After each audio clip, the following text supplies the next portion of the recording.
Hello दोस्तों। बाज पक्षी के बचपन की शुरुआत ही बहुत ही मुश्किल से होती है। बाज पक्षी को बचपन में ही ट्रेनिंग दी जाती है जिससे वह अपने जीवन में बड़ी से बड़ी मुश्किलें से भी आसानी से सामना कर पाते हैं। जितनी भी बड़ी मुश्किलें होती हैं उनको बिल्कुल ही आसानी से उनका सामना कर पाते हैं। जब किसी भी पक्षी का बच्चा पैदा होता है तो वह कम से कम 1 महीने तक तो अपने माता पिता पर निर्भर रहता ही है। वह अपने खाने पीने से लेकर जब तक चलना नहीं सीख जाता तब तक वह अपने माता पिता की नज़र में ही रहता है। लेकिन बाज पक्षियों में ऐसा नहीं होता।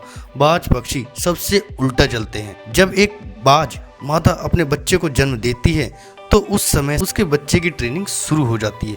उसे अपने जीवन में संघर्ष करना है। पैदा होने के कुछ ही दिन बाद बाज के बच्चे का प्रशिक्षण शुरू हो जाता है। उसके प्रशिक्षण के पहले पड़ाव में मादा बाज अपने बच्चे को चलना सिखाती है। जब बच्चा भूखा होता है तो उसकी माँ खाना लाती है, जैसा कि सभी पक्षी ऐसा करते हैं। लेकिन बाज ऐसा नहीं करते हैं। बाज सीधा अपने बच्चे को खाना नहीं देती है। मादा बाज खाना लाकर अपने घोंसले से कुछ दूरी पर खड़ी रह जाती है और तब तक उसे खाना नहीं देती जब तक कि वह खुद चलकर उसके पास नहीं आ जाता। जब बाज के बच्चे को तेज भूख लगती है तो वह खाने के लिए अपनी माँ के पास जाता है। धीरे धीरे संघर्ष करके मुश्किल से चलकर अपने माँ के पास पहुँचता है। उस समय उसे कई सारी मुश्किलों का भी सामना करना पड़ता है। आपको पता है जब बच्चा पैदा होता है तो कैसा होता है, और वो ऐसी कठिनाइयों का सामना करता है, उसको कई चोटें भी लगती हैं। लेकिन उसकी माँ उसे खाना नहीं देती। उसकी माँ उसको खाना तब तक नहीं देती जब तक वह खुद उसके पास चलकर नहीं आ जाता। उसकी माँ कठोर दिल रखकर सिर्फ उसके पास आने का इंतजार करती है। उसकी किसी भी तरह की कैसी भी मदद नहीं करती। जब वह चलना सीख जाता है तो दूसरा पड़ाव आता है। जी हाँ, दूसरा पड़ाव। यह पड़ाव उसके लिए बहुत ही मुश्किल होता है। इसमें मादा बाज अपने बच्चे को अपने पंजे में पकड़कर उसे खुले आसमान में ले उड़ती है। अपने बच्चे को पंजे में दबाकर वह लगभग 12 से 14 किलोमीटर ऊपर तक ले जाती है और वहां से उसे जी हाँ छोड़ देती है। तब वह बच्चा नीचे गिरने लगता है और वह उसे देखती है। जब उसका बच्चा 1 या 1.5 किलोमीटर तो बच्चे को डर लगने लगता है कि वह अब मर जाएगा और अपने पंख फड़फड़ाने लगता है। उन्हें उड़ने की पूरी कोशिश करता है, फिर भी वह उड़ नहीं पाता। तो मादा बाज उसे झट से आकाश में ही पंजों में पकड़ लेती है और उसे जमीन पर गिरा देती है। ऐसा उसकी माँ तब तक करती है जब तक कि वह पूरी तरह से उड़ना नहीं सीख जाता।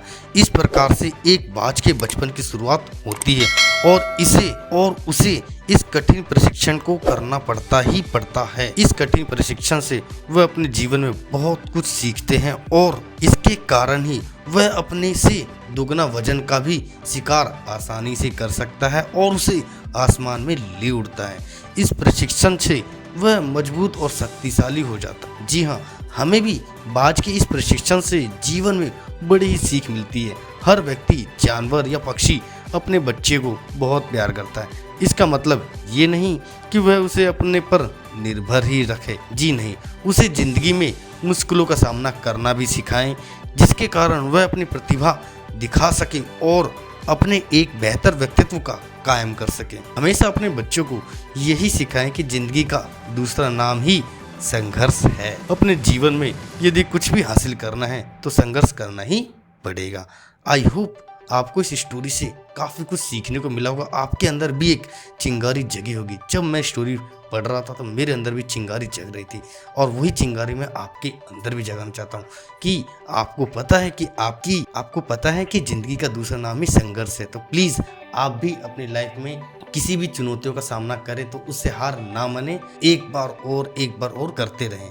आई होप आपको स्टोरी अच्छी लगी होगी और स्टोरी कैसी लगी आपको प्लीज़ कमेंट में कमेंट करके जरूर बताएं। और चैनल पे पहली बार है तो प्लीज़ चैनल को सब्सक्राइब करके नोटिफिकेशन बेल को हिट करना ना भूलें ताकि आपके पास ऐसे ही यूजफुल कंटेंट आते रहें। और अपना कीमती समय देने के लिए तहे दिल से शुक्रिया।